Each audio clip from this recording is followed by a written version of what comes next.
o. Ay belə şey olar, bunu ağarırlar ha bunlar. Biri babun görsən, bu məni çəkib qırağa.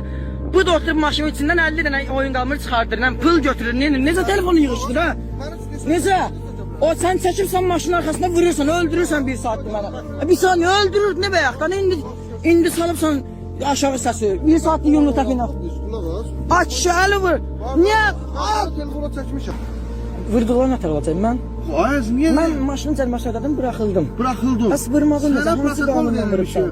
Hansı qanunla vurubsan? Protokol vermişəm. Siz şərrisən. Mən səni şərrəmirəm, nə şər, bu da bu qədər insan içində sən məni öldürürsən bir yaxdan. Sən, mənim iç saatım dağılıb bir saatçiyə.